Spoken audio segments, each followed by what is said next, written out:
சத்தியம் ஞானம் அனந்தம் பிரம்மன்னு தைத்திரியத்துல ஒரு வாக்கியம் டீச்சர் சொல்லிட்டு இருக்கார். அவர் அர்த்தம் சொல்றார், சத்தியத்துவம் ஞானத்துவம் அனந்தத்துவம் ஓரிடத்தில் பிரம்மத்துக்கு சேராது. ஒரே பிரம்மத்துக்கு 3 குணங்கள் இருக்குன்னு சொல்றது நடக்காது. ஏன்? ஸ்ருங்கத்துவ முண்டத்துவ அர்த்தஸ்ருங்கத்துவங்கள் போலேன்னு ஒரு அர்த்தம். அப்படின்னா ஒரு மாடுக்கு ஒத்த கொம்பு, அந்த ஒத்த கொம்பு ஒண்ணு முழுக்க இருக்கணும், இல்லாட்டா பாதியா உடைஞ்சிருக்கணும், இல்லாட்டா அந்த கொம்பு இல்லாம இருக்கணும். கொம்பு இல்லாமலும் அரை கொம்போடும் முழு கொம்போடும் ஒரே மாடு இருக்காது ஒரே சமயத்துல. அப்படின்னா சத்தியத்துவம் ஞானத்துவம் அனந்தத்துவம் 3ம் ஒரு இடத்தில் சேராதேன்னு சொல்லும் போது ராமானுஜர் ஐ ஒப்ஜெக்ட் சார். ஏன்னா வியாக்கரணத்துல சாமானாதிகரண்யம்னு ஒரு ரூல் உண்டு. பின்ன பிரவருத்தி விருத்தானாம் சப்தானாம் ஏகஸ்மின் அர்த்தம் பிரதிபாத்தியதே. 3 குணங்கள் ஒரே சப்ஸ்ட்ராட்டம்ல தங்கும். குழந்தைக்கு ஸ்கூல் 8:30 மணி கார்த்தால பஸ்ஸு, அம்மா அழகா வாஃபிள் பண்ணி வச்சிருக்கா, அப்போ அது சாப்பிட்றதுக்கு நாழியில, காலில் ஷூ வேற போட்டுக்கணும், அவன் பஸ்ஸுக்காரன் பெல் அடிக்கிறான், இந்த குழந்தை பஸ்ஸு கிட்ட போகணும், சாப்பிடாம போயிட்டா மயக்கம் வந்துடும், சாப்பிட்டுட்டு போனா பஸ்ஸு கிளம்பி போயிடும். அப்போ அது ஆச்சாரமா ஒரு கையால ஷூ போட்டுண்டே இன்னொரு கையால சாண்ட்விச்சை கடிச்சுண்டே ஓடிண்டே பஸ்ல ஏறுறதே.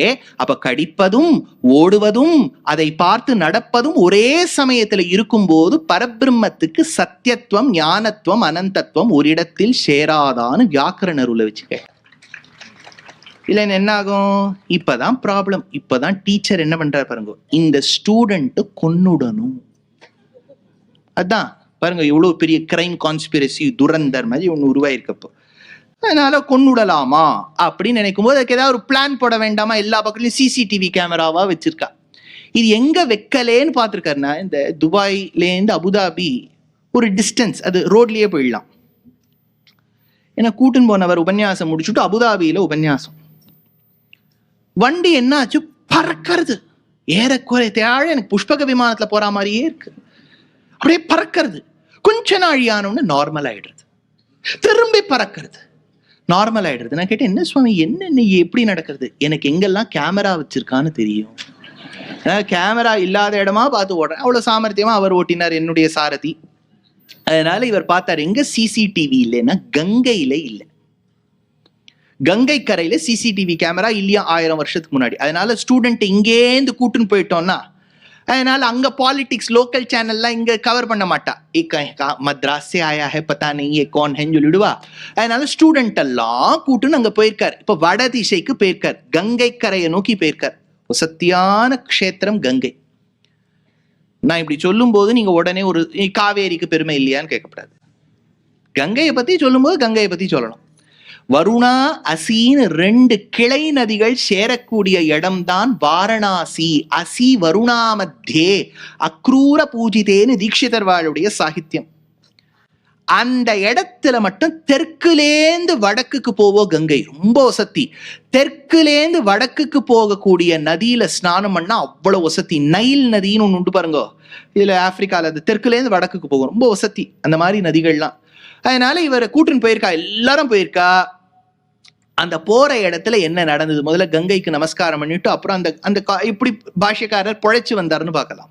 क्षितिलित भवकेद श्लिष्ट वैकुण्ठ पद कृत विवर पनोद तृप्त चित्त प्रसादो क्षितिलित भवकेद श्लिष्ट वैकुण्ठ पद कृत विवर पनोद तृप्त चित्त प्रसादो विमल तरंग विश्रुता मोहि संगा विमल तरंग विश्रुता मोहि संगा विहित पुलित भंगा वीक्षता गंगा विहित पुलित भंगा वीक्षता गंगा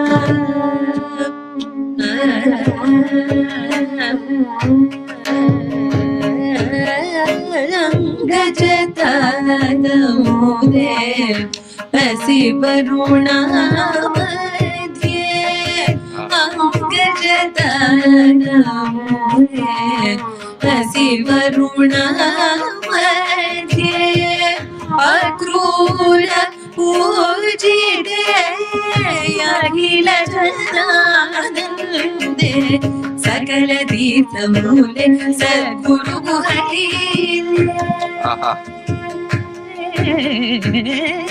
सकल तीर्थमूले सद्गुरु गुहलीले वरजन भूपाले व्यासादि कृपाले गंगे महाबाही सकल तीर्थमूले सद्गुरु गुहलीले वरजन भूपाले व्यासादि कृपाले गंगे महाबाही ईश शिरस्थिते गंभीर कार्य संगीत वाद्य प्रिय गंगे महाबाही गिरीश शिरस्थिते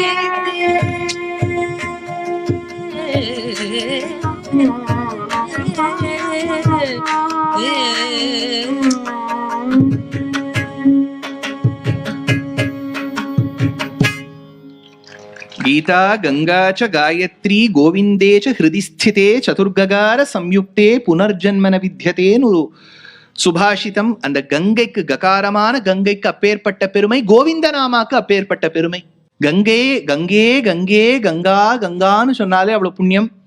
காஷி கஷேத்திரத்துக்கு அப்பேற்பட்ட புண்ணியம். எதுவுமே பெஞ்ச் மார்க், சிவ காஷி, தென் காஷி, எங்க போனாலும் வெஸ்மாமலம் போனாலும் காஷி விஸ்வநாதர், கும்போணம் போனா காஷி விஸ்வநாதர். அதனால காஷிக்கு அப்பேற்பட்ட பெருமை. ரொம்ப எந்த ஊர்ல படிச்சிருந்தாலும் பிராச்சீனத்துல காஷியில இருக்கக்கூடிய வித்வான்கள் ஒத்துக்கணும். ஏதாவது வேதத்துல கூட இப்ப கிரமபாராயணம் பண்ணணும்னா காஷியில போய் தான் பண்ணுவா. பேர்பட்ட உயர்ந்த க்ஷேத்திரம் காஷி. நேத்து உபன்யாசம் பண்ணும்போது சொன்னேன், ரசங்கள்லயே ரொம்ப ஒசத்தி ஸ்ருங்கார ரசம். இந்த லவ் தான், பேஷன் தான் எல்லை. ஏதாவது ஒரு கதை எழுதினா லவ் ஸ்டோரியா தான் இருக்கணும். ராமாயணமே ஒரு லவ் ஸ்டோரி தான். ராமருக்கு சீதை மேல இருந்த காதல் தான் ராமாயணம். ஆனா அந்த சுந்தரகாண்டத்துக்கு என்ன பெருமைனா விரக தாபம், விப்ரலம்ப ஸ்ருங்காரத்தை சொல்லும். இவர் அங்க இந்தியால இருக்கார், அந்த அம்மையார் லங்கால இருக்கா. அவளுக்கு இவருக்கு தெரியுமா நம்ம இங்க இருக்கோனே தெரியாது. Whether we have travel to Sri Lanka, does Ramji know, அதுவே தெரியாது. ராம்ஜிக்கு தெரியாது அவ எங்க இருக்கான்னு. ஒருத்தரும் மனசால நினைச்சுட்டு இருக்கா. அதனால அந்த சுந்தர காண்டம்ங்கிறது அவ்வளவு பியூட்டிஃபுல். அதனால்தான் கல்யாணங்கள்ல மாப்பிள்ளை எந்த ஊரை சேர்ந்தவராக இருந்தாலும் அந்த கல்யாண மண்டபத்துல காஷி யாத்ரான்னு பேர். காஷி யாத்ரா பண்ணி கார்த்தால பண்ண வச்சு இப்பெல்லாம் அந்த கொடை ஏன்னா அவர் அந்த காலத்துல சின்ன வயசுல கல்யாணம், அவர் பாவம் நடந்து காஷி வரைக்கும் போயிட்டு வரணும். இங்கேருந்து ரேணி குண்டா அது இதெல்லாம் தாண்டா ஒரே வெயில். அதனால கொடை கொடுத்துருவா. மாப்பிள்ளை இன்னும் கருத்து போயிடக்கூடாதுங்கிறதுக்காக கையில ஒரு கொடை, காலு சுட்டு போயிடக்கூடாதுங்கிறதுக்காக ஒரு பேர் ஆஃப் பாட்டா இல்லாட்டா ஹஷ் பப்பீஸ் ஏதோ ஒன்று கொடுத்துருவா.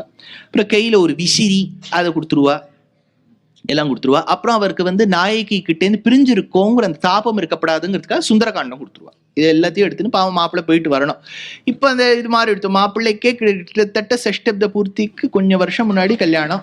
அதனால இவர் எங்க இனிமே போய் காஷியெல்லாம் படிக்கிறது.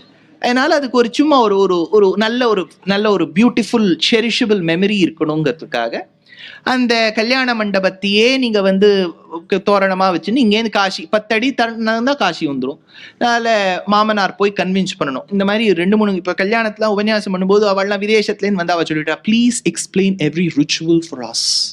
சரி, அதனால அந்தந்த ரிச்சுவல் நடக்கும்போது நம்ம சொல்லணும் காஷி ஏ ஹே ஓ ஹே எல்லாம் இங்கிலீஷ்ல சொல்லிட்டு பண்ணணும். என்கிட்ட அவ உபன்யாசம் சொல்றது போறாதம கொடை கிடையெல்லாம் என்கிட்ட கொடுத்துட்டா, நீங்க வச்சுக்குங்கோ, அதனால நாங்க கேட்கும் போது கொடுங்கன்னு விட்டா. சரி, அதனால அவ வரும்போது நான் அப்படியே ஒரு பக்கம் மைக்க வேற வச்சுட்டு இந்த பக்கம் கொடை விசிறி எல்லாம் வச்சுட்டு அந்த மாமி அந்த கண்ட்ராக்டர் ஒரு ஏற்பாடு பண்ணியிருக்காரு ஈவென்ட் மேனேஜ்மெண்ட். ஒரு மாமி வந்தவொன்னு கொடுங்கோ அப்படின்னு சொல்லிட்டு அந்த விசிறியை வாங்கிட்டா, மாப்பிள்ளை கிட்ட கொடுத்தா. அப்புறம் கொடையை கொடுத்தா, செருப்பை கொடுத்தா. அந்த புஸ்தகம் மட்டும் என்கிட்ட மாட்டின்னு இருக்கு. நான் திறந்து சுந்தரகாண்டமாச்சின்னு சிட்னி ஷெல்டன். நான் கேட்ட, மாமி சுந்தரகாண்டம் இல்ல கொடுக்கணும், நீங்க மாத்தி போய் உங்களை யார் கறக்க சொன்னா? இது அந்த மாமிக்கு அவ்வளவு கான்பிடன்ஸ் மாப்பிள்ளை படிக்க மாட்டாருன்னு. அதனால காஷிக்கு போக வேண்டும். போற வழியில இவெல்லாம் டென்ட் போட்டு ராத்திரி எல்லாம் தங்குறா. அப்பதான் பாஷ்யக்காரர் இளைய பெருமாள் உடைய ஓன் சித்தி சன் கோவிந்தன் சொன்ன ஞாபகம் இருக்கா? 455 இன்னைக்கு இதே இடம் அசோக் ஞாபகம் இருக்கா? அதனால அவர் போய் என்ன பண்றார், அப்படி நடந்து போகும்போது ஒட்டு கேட்கிறார், ஈவ்ஸ் டிராப். அப்பதான் இந்த யாதவ பிரகாஷர் ஏனைய மக்களோடு சேர்ந்து நாளை கார்த்தால தீர்த்தாமாடும் போது அதே இடத்துல அமைக்குள்ளாம் இந்த இளைய பெருமாளை. இது கோவிந்தன் கேட்கிறார். பயந்துட்டார். ஐயோ நம்ம அண்ணாக்கு ஏதாவது ஆயிட போறதேன்னு ஓடி வந்தார். பயம். நான் ஒரு இடத்துல சொன்னேன், ஏன் he could have just gone and advised. எப்பவுமே நமக்கு we all become undue and unwarranted consultants. He has handled the situation well. அவர் என்ன பண்ணிவிட்டார், ஈரமான மணல்ல போய் எழுதி வச்சுட்டார். அண்ணா நீ இவ்விடத்தில் இருக்க வேண்டாம், என் மீது ஆணை, கிளம்பணும். பாஷ்யக்காரர் இதை பார்த்தார். ஏதோ கோவிந்தன் எழுதி வச்சிருக்கான், ஏதோ ஒரு காரணத்துக்காக எழுதி வச்சிருக்கான்னு ராத்திரியோட ராத்திரியா அந்த காட்டுல அந்த உத்தரப்பிரதேசம் தாண்டி கிளம்பி வரணும். விந்தியாச்சலம் எல்லாம் இருக்கு, அடர்ந்த காடு. அந்த காட்டுல வரும்போது திக்கு தெரியாத காட்டில் வழி தெரியல, என்ன எந்த பக்கம் போறதுன்னே தெரியல, இருட்டா இருக்கு. எப்படி போறது, காஞ்சிபுரத்துக்கு போகணுமே, எப்படி போகணும், எங்க உத்தரப்பிரதேஷ்லேருந்து இவர் காஞ்சிக்கு வரணும், எப்படி வருதுன்னு பார்த்தா அப்பதான் ஒரு வேடுவன் வெட்டு வச்சு வரா. கிராத ரூபி வரதோத தேவ்யா கச்சேம ராமானுஜ சாது காஞ்சிம் இத்யக்ரகாமி பிரியயாச பீத்வா தத்தத்த கூபோதக மந்தராசீத். ஒரு வேடுவன் வேட்டு வச்சு வந்தா. வேடுவன் வேட்டு வச்சு வந்த உடனே அவள்லாம், நாங்களும் காஞ்சிக்கு தான் போறோம் ஐயா, எங்களோடயே வாங்க. 3 பேரும் படுத்துக்க வேண்டிய சமயம். அப்போது இந்த பெண்மணி சொன்னாலாம், ரொம்ப தாகமா இருக்குன்னு அந்த வேடுவன் கிட்ட சொல்ல, வேடுவனால தனியா இவ்வளவு விட்டுட்டு போக முடியல. இங்க இளைய பெருமாளும் நினைக்கிறாரு, ஐயோ எப்படி தனியா விட்டுட்டு போவார், கவலைப்படாதீங்கம்மா, நான் உங்களுக்கு தீர்த்தம் எடுத்துன்னு வரேன்னு தைரியமாக நடந்து இப்படி தேடிண்டே இருக்கார். ஒரு கிணறு கிடைச்சுடுத்து, காட்டுல கிணறு கிடைச்சுடுத்து. கிணறுலேருந்து ஜலத்தை எடுத்துட்டு வந்து திரும்பி இந்த ஸ்திரீ கிட்ட கொடுத்து அந்த கிராதன் கிட்ட அனுகிரகம் பெற்றுக்கொண்டு எல்லாரும் ராத்திரி படுத்துக்கிறா. கார்த்தால எழுந்து பார்த்தா கூட்டுன்னு போறேன்னு சொன்ன வேடுவன் வேட்டு வச்சு இல்ல. ஐயோ இது என்ன, நம்மளான ட்ரெயின்ல கார்த்தால எழுந்து பார்த்தோம், முதல்ல பெட்டி இருக்கான்னு பார்ப்போம். ஏதோ ஒண்ணு பெட்டிலாம் எடுத்துன்னு வரல, தைரியமா இருந்தார். ஐயோ அவ கிளம்பி போயிட்டாளேன்னு பார்த்தார். கொஞ்ச தூரம் நடந்து போறார். கொஞ்சம் தூரம் நடந்து போனா அங்க யாரோ ஒருத்தர், ஒரு சுவாமி நடந்து போயிட்டு இருக்கார். நான் காஞ்சிபுரம் போகணும், எப்படி போகணும்னு சொல்லுங்க. என்ன காஞ்சிபுரம் போகணுமா, எட்டி பாருன்னு. எட்டி பார்த்தா அந்த குண்டில இருந்து ஒரு விமானம் தெரியுது. தர்ஷனம் புண்ணியகோட்டியா, புண்ணியகோட்டி விமானம் தெரியறதே, இதுதானேப்பா காஞ்சிபுரம், அது கூட உனக்கு தெரியலையான்னா, அன்று இரவு பெருந்தேவி தாயாரும் தேவப்பெருமாளும் வந்து இவரை ரட்சித்தார் என்பது சம்பிரதாயம். அந்த கிணறு இன்றும் சாலை கிணறு என்கின்ற பெயரோடு இருக்கக்கூடிய கட்டம். ஒரே செகண்ட்ல டிரான்ஸ்போர்ட் பண்ணியிருக்கார் பாஷ்யக்காரரை. அந்த பாஷ்யக்காரர் இருக்கார். இப்ப யாதவ பிரகாஷர் அடுத்த நாள் கார்த்தால தேடுறார். கங்கை இருக்கு, சிஷ்யா இருக்கா, ராமானுஜர் இல்ல. போன அந்த பெரிய இந்த ஒரு மிஷன் ராமானுஜா ஃபெயில் ஆயிடுது. திரும்பி வந்துட்டார். வந்த உடனே எப்படி சமாளிக்கிறது? I was searching for you everywhere Ramanuj, where were you அப்படின்னு கேட்டார். இவர் சமாளிச்சுட்டார். கோவிந்தன் அங்கேன்னு பின்னாடி சொல்ல, ஒன்னும் சொல்லாத அப்படின்னார். ராமானுஜர் இல்ல உங்களுக்கு கைங்கரியம் பண்ணணும்னு முன்னாடி வந்துட்டேன். அப்பதான் அந்த ஊர்ல இருந்த ராஜாவுடைய பெண்ணுக்கு பிரமையோ பேயோ பிடித்ததாக சரித்திரம். உடனே அந்த ராஜா வந்து யாதவ பிரகாஷரை கூடுனார். யாதவ பிரகாஷர் ஒரு பெரிய ஆச்சாரியனா கூட சிஷ்யாலாம் இருக்க மாட்டாளா, எல்லாரையும் கூட்டுண்டு எல்லாரும் கிளம்பி போய் அந்த பேய் பிடிச்ச அந்த ராஜகுமாரி எதிர்க்க போய் நிக்கிறார். யாதவ பிரகாஷர், பேயே, யார் பேய்க்கு நல்லா தமிழ் தெரியும், பேயே அப்படின்னா அந்த பேய் எஸ் யாதவ் அப்படிங்கிறது. பேயே நான் கூறுகிறேன் நீ போ. அந்த பொண்ணு உடம்புல இருந்து ராஜகுமாரி உடம்புல இருந்து போ. அந்த பேய் நான் கூறுகிறேன் நீ போ. யாதவ பிரகாஷ் மரியாதையே கொடுக்க மாட்டேங்கிறது அந்த பேய். உடனே Yadava Prakash, this is not done, people have respected me immensely, how dare you miss ghost, you can talk to me like that. நீ யாருன்னு எனக்கு தெரியாதான்னு அந்த பேய் கேட்டுது. இதெல்லாம் குரு பரம்பரையில் எழுதியிருக்கா. பேய் இவ்வளவு பேசியிருக்கு பாருங்க. அந்த பேய், நீ யாருன்னு எனக்கு தெரியாதா? நான் யார்? ஐ எம் யாதவ் பிரகாஷ், பத்தா நையே. நீ போன ஜென்மத்துல ஒரு உடும்பு. பின்னாடி இருக்க சிஷ்யால, டே நம்ம டீச்சர் உடும்புடா அப்படிங்கிறது பின்னாடியிலேருந்து. யாதவ பிரகாஷ், உடும்பாக இருக்கக்கூடிய நான் எப்படி இங்கு பிறந்தேன் அப்படின்னு குரலை மாத்திக்க. அப்பதான் தமிழ்ல கொஞ்சம் எங்கேயாவது ஓட்டு வாங்க முடியும். எப்படி வந்தேன்? அந்த பேய் சொல்றது, நீ மதுராந்தகத்துல லொகேஷன் வேற, கோஆர்டினேட்ஸ் வேற கொடுக்குறது. நீ மதுராந்தகத்துல உடும்பா இருந்த, யுவர் மதுராந்தகம் லிசர்ட். பின்ன எப்படி இங்க வந்தேன்? அங்க ஏரி காத்த ராமரை சேவிச்ச பக்தாள்லாம் பிரசாதம் சாப்பிட்டு சேஷத்தை கீழே போட்டா பசி எடுத்ததுன்னு நீ சாப்பிட்ட, அந்த அடியவர் சாப்பிட்ட மிச்சத்தை சாப்பிட்டதுனால நீ யாதவ பிரகாஷர் ஆயிட்டே. அது போய் ஃபுல் டீட்டெயில்ஸ் ஹிஸ்டரியே கொடுக்குறது. அது யாதவ் பிரகாஷருக்கு ஒரு மாதிரி இருக்கு. பின்ன யார் சொன்னா நீ போவே? உன் பின்னாடி கை கட்டி ஒருவன் நின்று கொண்டிருக்கிறானே, அவன் போ என்று சொன்னால் நான் போவேன்னு சொன்ன உடனே பாஷ்யக்காரர் நிமிர்ந்து பார்த்தாராம், போயிட்டான். இவ்வளவு சிம்பிள் பாருங்க. இதெல்லாம் கிரேட்னஸ். இது ஒரு பக்கம் ஆச்சு.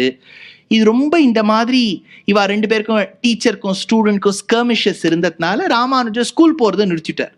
இதை மட்டும் யாராவது இதோட கேட்டுட்டு போனா, ராமானுஜரே நிறுத்திட்டார் சார், நம்ம எதுக்கு சார் பள்ளிக்கூடம் போனோம் அப்படின்ட்டுருவா. இவர் நிறுத்திவிட்டார். ஏதாவது கைங்கரியம் பண்ண வேண்டாமா? சாலை கிணறிலிருந்து தீர்த்தம் எடுத்து கொண்டு வருவராம் தேவப்பெருமாள் சந்நிதிக்கு. தேவப்பெருமாள் சந்நிதிக்கு வரும்போது ஒரு நாள் யாமுனாச்சாரியர், ஞாபகம் இருக்கா? நாதமுனிகளுடைய பேரன் யாழ வந்தார் யாமுனாச்சாரியர். அவருக்கு இப்ப வயசு 100க்கு மேல இருக்கு. அவர் கரியமாணிக்க பெருமாள் சந்நிதியிலேருந்து எட்டி பார்த்தாராம் ராமானுஜர் தீர்த்த பாத்திரத்தை சுமந்து கொண்டு செல்லும் போது. நம் முதல்வன் இவன் பிற்காலத்தில் ஒரு ஆச்சாரியனா வருவான் பார். எப்பவுமே நீங்க மகாச்சாரியர்களுடைய லைஃபை பார்த்தீங்கன்னா யாராவது இந்த ஒரு ப்ராஃபஸி சொல்லியிருப்பா, இவர் பெரிய ஆளா வருவார்னு. அது கண்ணுக்கு தெரியுமா நிறைய பேருக்கு ஆச்சு. இந்த ராமானுஜர் இப்படி வாழ்ந்து கொண்டிருந்தார். இப்படி வாழ்ந்து கொண்டிருக்கும் போது இவருக்கு கல்யாணம் பண்ணி வைக்கணும். ரக்ஷாம்பான்னு சொல்லிட்டு ஒரு பெண்ணை கல்யாணம் பண்ணி வச்சா. அந்த நல்ல குணவதியாக இருந்தாள். இவருக்கு இப்பதான் கொஞ்சம் கொஞ்சமா நம்ம ராமானுஜ சரித்திரத்துக்குள்ள பிரவேசம் பண்றோம். இவருக்கு திருக்கச்சி நம்பிகள்னு ஒரு அடியவர்கிட்ட ரொம்ப பக்தி ஏற்பட்டு விட்டது. இவர் நம்ம சென்னை அருகே, எல்லாம் நம்ம சென்னையை சுத்தியே தான் நடந்திருக்கு. இவர் ஸ்ரீபெரும்புதூர், அந்த பக்கம் எம்பார் மதுரமங்கலம், கூரத்தாழ்வான் கூரம்ங்கிற கிராமம். அப்படி நீங்க கொஞ்சம் இந்த பக்கம் திரும்பினேன்னா பூவிருந்தவல்லின்னு ஒரு க்ஷேத்திரம், பூந்தமல்லிங்கிறோம் பாருங்க, அந்த ஊரை சேர்ந்தவர் திருக்கச்சி நம்பிகள், காஞ்சிபூர்ணர்னு பேர். அவர் பிராமணர் அல்லர். He was not a Brahmin. நித்தியப்படி அங்கேந்து நடந்து தேவப்பெருமாள் வரதராஜ பெருமாள் சன்னதிக்கு போய் ஆலவட்ட கைங்கரியம் பண்ணுவார். ஆலவட்டம்ங்கிறது ஒரு சாமரம்னா அப்படி முடியா இருக்கும். ஆலவட்டம் உங்களுக்கு சிம்பிளா சொன்னா ஒரு ஃபேன் மாதிரி இருக்கும். அது ஆலவட்ட கை. ஏன்னா காஞ்சிபுரம் ரொம்ப ஹாட். அதனால பெருமாளுக்கு அவர் அக்னிகுண்டத்திலிருந்து வந்ததனால், வேதிகையிலிருந்து வந்ததனால் கொஞ்சம் ஆரமர கைங்கரியம் பண்ணிட்டே இருக்கணும்னு பண்ணுவார். அவர் நித்தியப்படி பெருமாளோட பேசுவார். அதுதான் அந்த ஆச்சாரியனுக்கு இருந்த பெருமை. அந்த ராமானுஜர் இவருக்கு காஞ்சிபூர்ணர் திருக்கச்சி நம்பிகள் கிட்ட ரொம்ப பக்தி ஏற்பட்டு விட்டது. அவரை பார்த்தாலே விழுந்து சேவிப்பார், பார்த்தாலே விஷயம் தெரிஞ்சுப்பார். ஒரு ஞானினா அதுதான் லட்சணம். எப்பவுமே அறிவுக்கு ஒரு தாகம் இருக்க வேண்டும். You should have the thirst. அந்த thirst, ஐயோ இன்னைக்கு இதை தெரிஞ்சுக்கணுமேங்கிற அந்த ஒரு தாகம் இருக்க வேண்டும். அந்த தாகம் இருந்தது. காஞ்சிபூர்ணர் கிட்ட பழகுவர். சிம்பிளா சொன்னார், நம்மாத்துக்கு வாங்கோ சாப்பிட்றதுக்கு. இவ்வளவு சிம்பிள். இங்கதான் ப்ராப்ளமே ஆரம்பிக்க போறது. என்ன ஆயிடுத்து, இவர் தேவப்பெருமாளை சேவிக்கணுங்கிறதுக்காக கோவிலுக்கு போற சமயத்தை காத்தால சொல்லிட்டு போயிட்டார் ஒய்ஃப் கிட்ட. நம்ம ஆச்சாரியன், நம்ம குருவா இருக்கக்கூடிய, நான் ரொம்ப மதிக்கக்கூடிய காஞ்சிபூர்ணர் வருவர் அம்மா, அவருக்கு தளிகை பண்ணி போடணும்னு. இவர் தேவப்பெருமாளை சேவிச்சுட்டு ஒரு பிரதட்சிணமா போற சமயத்துல, காஞ்சிபுரம் கோவில் எவ்வளவு பெருசு, ஒரு பிரதட்சிணம் பண்றதுக்குள்ள அந்த சுவாமி இந்த பக்கமா வந்திருக்கார். ஆத்துல போய் வெளியில போய் சொல்லிக்கார், கச்சி நம்பிகள் வந்துள்ளேன். அந்த ஒய்ஃப் வெள்ள கூட்டு திண்ணையில உட்காத்தி வச்சு இலை போட்டு பண்ண பக்ஷணங்கள் எல்லாம் பரிமாறி ஆச்சரியமாக சேவை செய்தாள். கரெக்ட். இன்னும் பாஷ்யக்காரர் பிரதட்சிணமா வந்துட்டு இருக்கார் அந்த பக்கமா. அவர் என்ன காத்துட்டு இருந்தார், ராமானுஜர் வருவரான். அவர் வரவில்லைன்னு சொன்ன உடனே, நான் போயிட்டு வரேம்மா, கட்டாய ராமானுஜனை இளைய பெருமாளை சேவிக்கிறேன்னு கிளம்பினார். ராமானுஜர் ஆத்துக்கு வந்துட்டார். அவர் கிளம்பினதும் இவர் ஆத்துக்கு வந்துட்டார். அதுக்கு வந்துட்டார்.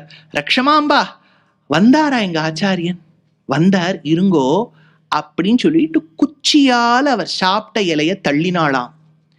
அவருக்கு சமைத்த மிச்சத்தை கீழே இட்டாளாம், பானையை உடைத்தாளாம். அவர் பிராமணர் அல்லர். அவர் சாப்பிட்ட மிச்சத்தை நம்ம எப்படி சாப்பிட்றது, நான் திரும்பி பண்ணி போடுறேன்னு சொன்ன ராமானுஜர் கண்லேந்து ஜலமாம். அவருக்கு எப்பேற்பட்ட ஞானி. அவர் சாப்பிட்ட மிச்சத்தை நான் சாப்பிடணும்னு நினைச்சேனே, அது இல்லாம எனக்கு போயிடுத்தேன்னு அவ்வளவு ஒரு துக்கம். எப்படி யோசிச்சிருக்கா பாருங்க நம்ம பெரியவர்கள்லாம். அப்படி யோசித்து கொண்டிருக்கும் போதோ இது ஒரு பக்கம் நடக்கிறது. சரி, இன்னொரு பக்கம் போய் பார்த்தோம்னா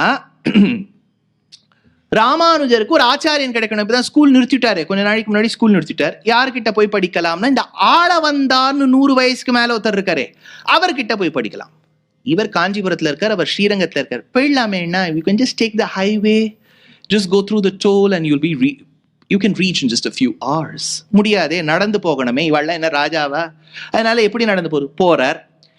இவர் ஸ்ரீரங்கத்துக்குள்ள பிரவேசம் பண்ணும்போது ஒரு தாசர் வந்து சொல்லிட்டாராம், ஆளவந்தார் பரமபதித்து விட்டார். பாருங்க, ஸ்கூல் எஜுகேஷன், ஒரு சாஸ்திர ஞானத்துக்கு எவ்வளவு தவிச்சிருக்கா வாழலாம். போகும்போது ஆளவந்தாருடைய சரம திருமேனி அந்த இடத்துல இருக்கு. 3 விரல்கள் மடங்கி இருக்க இவர் கேட்டாராம், எதனால் மடங்கி இருக்கின்றதோ என்று கேட்க, இல்ல வியாசர் கொடுத்த, பாதராயணர் கொடுத்த பிரம்மசூத்திரங்களுக்கு சதர்த்தம் சொல்ல வேண்டும் என்று அவர் நினைத்து கொண்டிருந்தார். வியாசரும் பராசரரும் கொடுத்த பாரதம், விஷ்ணு புராணத்தை கொடுத்த இந்த 2 ஆச்சாரியர்கள், ரிஷிகளின் பெயரை யாருக்கோ வைக்க வேண்டும் என்று நினைத்தார். நமக்கு திருவாய்மொழியை அருளி செய்த நம்மாழ்வார் பெயரை யாரேனுக்கும் இட்டு திருவாய்மொழிக்கு நல்ல வியாக்கியானம் செய்து அருள வேண்டும் என்று நினைத்தார். யார் பண்ண போறான்னு தெரியலே நினைச்ச போது இளைய பெருமாள் சொன்னாராம், யாம் செய்கின்றோம் இந்த 3 சத்தியங்களையும்னு சொல்ல அந்த இடத்துல விரல் நிமிர்ந்ததாக சரித்திரம். சரி, இது ஒரு பக்கம் எடுத்து இவர் திரும்பி வந்துட்டார். இப்ப நினைச்சு போன டீச்சர் தான் இல்லையே, திரும்பி காஞ்சிபுரத்துக்கு வந்தார். அப்போது காஞ்சிபூர்ணர் திருக்கச்சி நம்பிகள் கிட்ட போய் க்ஷமாபணம் கேட்டார். சுவாமி மன்னிச்சுடுங்கோ, நம்ம மாத்திர ஏதோ தப்பு பண்ணிவிட்டா, நீ பரமஜானி, உனக்கு எவ்வளவு முக்கியத்துவம் கொடுத்துருக்கணும். ஆனா நான் ஒரு சத்தியம் பண்ணிட்டு வந்திருக்கேன், நான் வந்து பிரம்மசூத்திரத்துக்கு வியாக்கியானம் பண்றேன். ஆனா எனக்கு சில சந்தேகங்கள் இருக்கு, அதை நீங்க தான் தேவப்பெருமாள் கிட்ட கேட்டு சொல்ல வேண்டும் என்று சொல்ல, இவரும் நான் கேட்டு சொல்றேன், என்ன சந்தேகம்னு நீ சொல்லாத, சந்தேகம் ஒழுங்காக இருந்தால் பெருமாளே எனக்கு பதில் சொல்லுவார்னு சொல்லி நேரே செல்ல பெருமாளுக்கு ஆலவட்ட கைங்கரியம் பண்ணிட்டு இருக்கார் திருக்கச்சி நம்பிகள். அப்போது தேவப்பெருமாள் சொன்னாராம், அகமேவ பரம் தத்துவம் தர்ஷனம் பேதமேவச்ச உபாயேஷு பிரபத்தி ஸ்யாத் அந்திம ஸ்மிருதி வர்ஜனம் தேகாவசானே முக்தி ஸ்யாத் பூர்ணாச்சாரிய சமாஸ்ரயா. 6 வார்த்தைகள் சொன்னாலாம். நானே பரதத்துவம், பேதம் என்பதுதான் தர்ஷனம், ஜீவாத்மா வேறு பரமாத்மா வேறு, உபாயேஷு பிரபத்தி சியாத், எல்லோரும் அனுஷ்டிக்க கூடிய ஒரு உபாயம் வழி சரணாகதி, அந்திம ஸ்மிருதி வர்ஜனம், சாஸ்திரம் சொல்லியிருக்கு மோட்சம் பெற வேண்டும் என்றால் கடைசி சமயத்தில் என நினைக்க வேண்டும் என்று. ஆனா சரணாகதி பண்ணவன் நினைக்காமல் போனாலும் அவனுக்கு மோட்சம் நிச்சயம். அதனால பூர்ணாச்சாரிய சமாஸ்ரயா, நல்ல மகாபூர்ணரை அடைந்து சமாஸ்ரயணம் பரண்யாசம் செய்து கொள் அப்படிங்கிற 6 வார்த்தைகளை கேட்டவுடன் ராமானுஜருக்கு அப்பேற்பட்ட ஒரு சந்தோஷம் வந்ததாம். அப்போதுதான் அவர் காஞ்சிபுரத்துக்கு வந்து தான் சன்னியாசம் வாங்கிட்டார். ஒய்ஃப் இருக்காளே, அதனால ஒய்ஃப் சொன்னார், நீ கொஞ்ச நாள் அம்மாத்துக்கு போன்னு சொன்னார். ஏன்னா இது ஒரே ப்ராப்ளம் ஆயிடுது. இவருக்கு பெரிய நம்பிகள்னு இன்னொரு ஆச்சாரியன் இருந்தார். அவரும் இவரும் ஒண்ணு கொடுத்தனோம். இன்னைக்கும் நீங்க வந்து வரதராஜ பெருமாள் சன்னதியுடைய கிழக்கு துவாரத்துக்கு போனேன்னா அங்க பாஷ்யக்காரர் வாழ்ந்த வீடு இருக்கும். அங்க மேலும் கீழுமாக இருந்தா, மேல ஒருத்தர் ஆச்சாரியன், கீழே ஒரு ஆச்சாரியன். கணத்திலேருந்து ஜலம் எடுக்கும்போது 2 லேடிஸ்க்கும் சண்டை வந்துடுத்து. இது கேட்டவுடன் ரொம்ப ராமானுஜர் வருத்தப்பட்டாராம். எப்பவுமே சத் சங்கத்துல இந்த மாதிரி ஒரு குவாரல்லாம் வந்துடுத்துனா அந்த குரூப்ல ஒரு நல்ல பாசிட்டிவ் வைப்ரேஷனே இருக்காதேன்னு பயந்த சமயத்துல அவருடைய ஆச்சாரியன், இனிமே நம்ம சிஷ்யன் கூட நம்ம இருந்துட்டோம்னா இந்த மாதிரி சண்டை வரும்னு அவர் பேசாம கிளம்பி போயிட்டாராம். அப்பதான் ராமானுஜர் யோசிச்சாராம், நம்ம ஏதோ உலகத்துல உட்காந்து இதை திருத்த போறோம் அதை திருத்த போறோம், இந்த குடும்பத்தை வச்சுன்னு ஒண்ணும் பண்ண முடியாது, ஒய்ஃபை லீவுக்கு போன்னு சொல்லிட்டு போனோன்னா உடனே அனந்த சரஸ்ல போய் தீர்த்தாமாடிட்டு திருதந்தத்தை பிடிச்சுண்டார். அப்போது இளைய பெருமாளுக்கு கிடைச்ச பெயர் தான் ராமானுஜர்னு பேர். ராமானுஜர் யதி பெயர்னு சொல்வா.